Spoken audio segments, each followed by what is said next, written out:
became more so like a father figure. Yeah. Type stuff, like the coaches in the gym. That's why I'm still with Calvin now, because he's more so like a, so that's what mainly like drew me into boxing. Somebody else. You didn't even pull up with your team you pull up with. We ain't see Calvin. Yeah. Calvin was there. Okay. Calvin was there. Okay. I think he came a little late though. I spoke to him. Y'all good? Yeah. All right, because I just seen Calvin too. I just seen, but that's another thing. Calvin is someone that he's like, when I ain't had no pops, Calvin was the person that you feel me, stepped in them shoes. So no matter if he's not my coach, anything like that, he's always gonna be in my life. And that's why I said I would have asked that question off camera, because I already know. So I ain't, but. Tank Davis just made the most shocking move of his career. He's officially cut ties with Calvin Ford, the man he called a father figure, completely abandoning the coach who built him. This isn't just a coaching change, it's a bombshell that could redefine his entire legacy.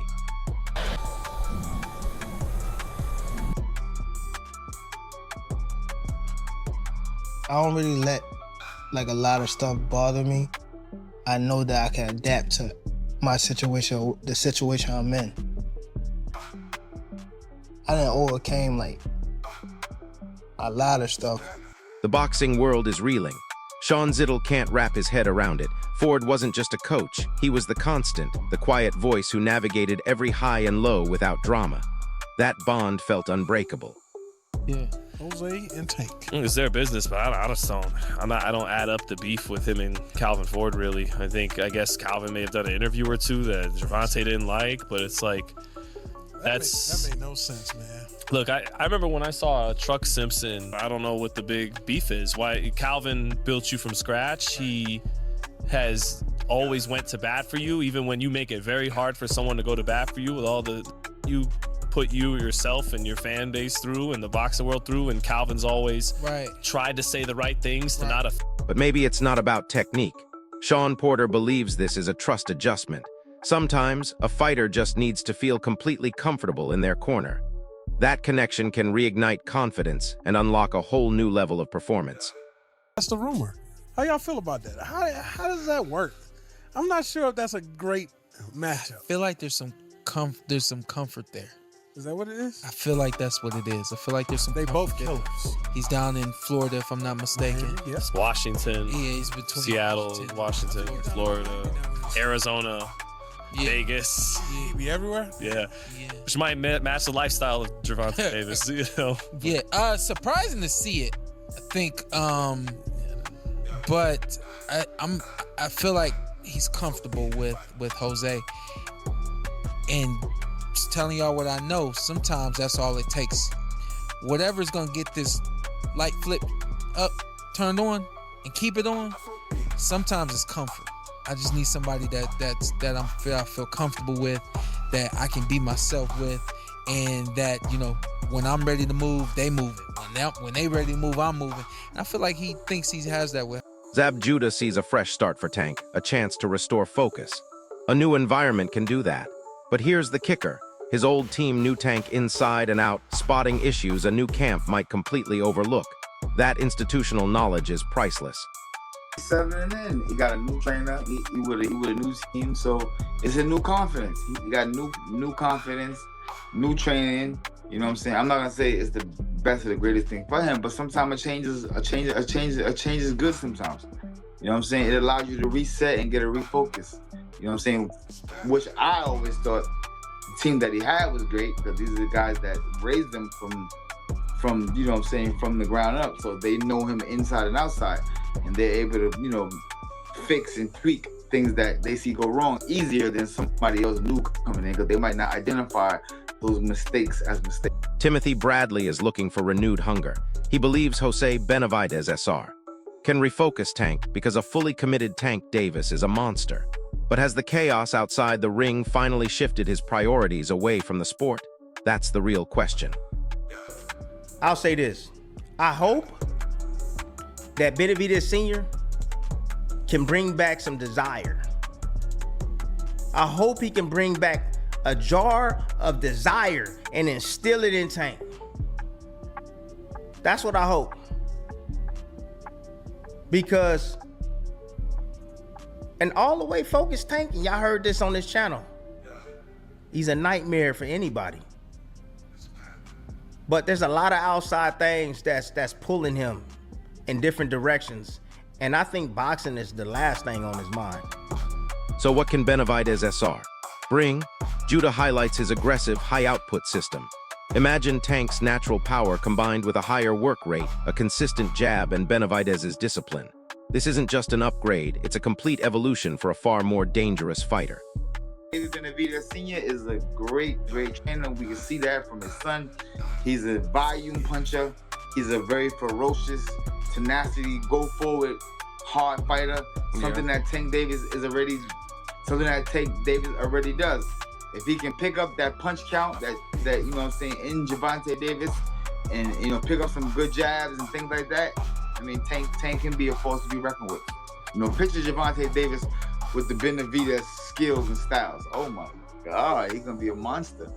He already punched like King Kong. You know, now when you put together, you know what I'm saying, the volume puncher, the focusness, the sharpness, the great condition. And get this, Judah isn't talking small tweaks. This new regimen aims to transform Tank's entire game. Greater endurance, peak physical readiness. That unlocks a whole new dimension, allowing Tank to dominate consistently, round after round. He could become an absolute force. No, I think it's all around everything. The punch count, the conditioning. Remember, to be able to punch like that, you gotta be in a different kind of condition. He can't be in the same condition he was over there, because he's throwing way more now. You know what I mean? So you gotta up your whole conditioning and everything. Which we've seen the pictures that he posted or put out, it's been in the conditioning gym. You know what I'm saying? It was cardio stuff. It was all, he didn't show no boxing videos yet. He only showed conditioning work. So that goes to show you that I might be onto something here. You know what I'm saying? It might be onto something. If he's able to level up that conditioning and download that punch count, man, we might see something spectacular. But as coaching drama unfolds, attention quickly shifts to who's next. Floyd Schofield SR flat out claims Tank has deliberately dodged his son, Kid Austin, giving up a title instead of facing a mandatory challenger. Schofield says that speaks volumes about avoidance. Because Tank said it out of his own mouth to me, y'all. The man said it out of his own mouth to me, man. So if the man telling me watching my son spawn said I would never get in the ring with that kid, and I'm hearing it out of the GOAT's mouth, duck. He was willing to give up his belt to not fight us, and that's not a... Devin Jr. finds it illogical. Why duck a title fight but chase a blockbuster with Haney? The positions don't add up. But Zab Judah is more cautious, hinting that personal or legal battles behind the scenes might still be dictating Tank's moves. There's always more to the story.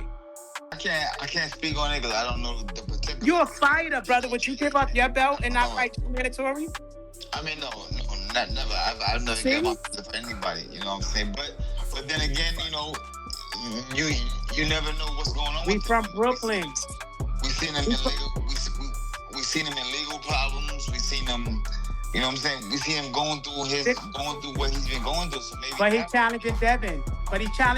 He got all these legal problems, but then he challenged Devin and sent stuff to them. So the legal problems.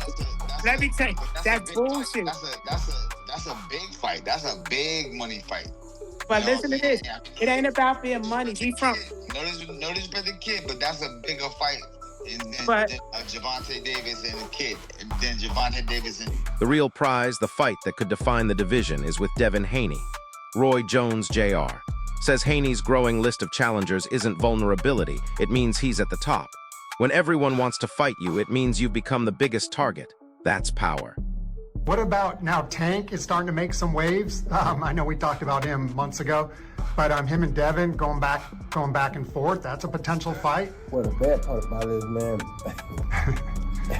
because of the way Devin came up with his dad being his manager and all everybody at Devin, you know what I mean? They all hate him because of him and his dad's situation, right? Yeah. But it's hard to have everybody at you, but when all of them are after you, that means you're doing something right. Because everybody wants to smoke with you. That means you have developed enough of a namesake that they all want to come try you. So kudos to Devin too, because everybody after Devin. You want to see Keyshawn chasing Tank. You want to see Shakur chasing Tank. You want to see Keyshawn chasing Shakur. But everybody wants Devin. You understand me? So hold up, did you catch what Jones Jr. Said about old sparring footage, he completely dismisses it. Sparring is just a glimpse, especially years ago. Both fighters have evolved. Basing predictions on past exchanges, that's pure speculation, not analysis. Devin was young then, you understand me? And like, you just gotta know that everybody has their situation, and sparring is one thing, fighting is another. I'm sure you can go find some. I seen a little bit of sparring with Devin and Shakur. It was back and forth. You know, you just can never tell about sparring, don't mean nothing. Sparring, you give you a little bit of insight to a degree, but especially it's been 5, 8, 10 years ago, people changed in 3 years. Bernie the boxer and Timothy Bradley both see Haney as a huge challenge, perhaps even the favorite. Haney's style, controlling space and disrupting rhythm, is a tactical nightmare. Factor in his size, elite skills, and Tank's long layoff, Bradley gives Haney a clear edge. Too many unknowns for Davis. Well, that's a tough fight for Tank. Devin Haney, that's a tough fight, you know? That's a tough fight. You know, but why do you think he's going for him? I'm gonna give him a little credit because Devin Haney is a mover. You know, Shakur really not a mover. Shakur stands in front of you and steps back. You know, Devin actually moves around the ring. He ties you up. You know, he has a great jab. Shakur, he used his jab in that last time. He really used that jab in that last fight. That's the most I ever seen him like use it. But any of them guys is tricky fights. Any of them guys is tricky fights. So I would just want to see. But wait, it gets worse. Johnny Ortiz says the biggest obstacle to Tank Haney isn't styles, it's the deal itself. Tank's team will have specific demands, especially on weight. If Haney isn't willing to bend, this dream fight could stay just that, a dream. It all comes down to negotiations. They've been busy. I'm going with the more active fighter. The one that's been busy. That's who I'm going with. The bigger fighter. The guy that can box. That's who I'm going with. Tank can box. And get this, just as Tank Haney dominates headlines, the WBO initiates a mandatory title fight between Haney and Keyshawn Davis. Timothy Bradley puts it simply, it's not about who's toughest, it's about the biggest bag. Keyshawn excels at mid-range, applying pressure and making it an awkward fight, a style that has given Haney problems before. Look, you just don't know how Tank's going to come back. When did he last fight? So a year and a half. I mean, longer time he gets, you know, say the fight happened in November, December, like a year and a half. And he's been through a lot. But Tank is an unbelievable talent. He's a generational talent. If it's prime v prime, I don't like backing against Devin Haney, but I don't think that's a good fight. It's a good fight. I'm not gonna answer the question. Like who wins? Like 51-49. Devin Haney for his profession and his discipline. But Tank is a phenomenal fighter. I just don't know what if it's Tank at his very best. So there you have it. Tank Davis has made a seismic career move. His future opponents are lining up and the stakes couldn't be higher. This isn't just about a new trainer, it's about power, money, and Tank's legacy. Will this bold gamble pay off, or will it expose new weaknesses? Do you think leaving Calvin Ford was the right call for Tank? And who do you pick in his next major fight? Let us know in the comments below. If this breakdown helped you understand what's really going on, smash that like button, subscribe to the channel, and hit the notification bell for more of the latest fight game analysis. Let's say they decide to do 144 and they want to do like a weight hydration clause of 15 pounds. If Devin Haney came, I doubt if Devin Haney be like, yo, I'll meet you at 144, but I can't get a rehydration clause. I'm not saying this is negotiation. I'm just saying, I'm just putting something to the table. If you don't agree to change terms, it's not. Has released a statement. They said the WBO Championship Committee has officially ordered the commencement of negotiations for the WBO Welterweight Mandatory Championship title defense between world champion Devin Haney and the WBO's #1 world-rated contender and mandatory challenger Keyshawn Davis. Pursuant to the committee's ruling and the WBO regulations of World Championship contests, the parties are granted 20 days to reach an agreement.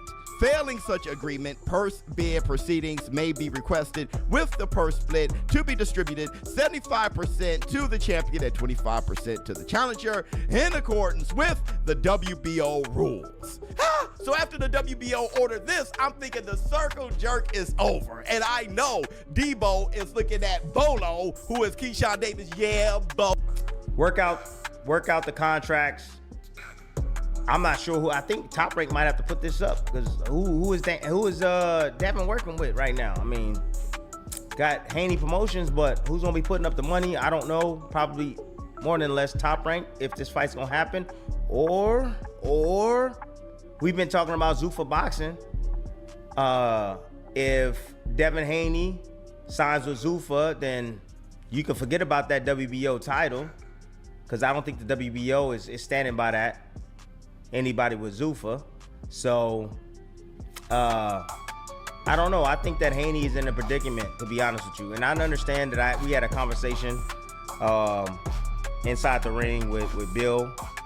And you know, Bill is slick with it. You know, Bill got a mouthpiece on him.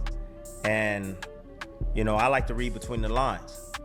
And Bill in a sense is saying he'd rather have Gervonta Davis because the risk is the same with all three. Then Shakur be second. And then Keyshawn. But the risk is the same for all of them. They are. You know, I think all three of these guys are extremely talented. Tank Davis included, but you're going to get paid more money with Tank. And then you're going to get paid more money with Shakur.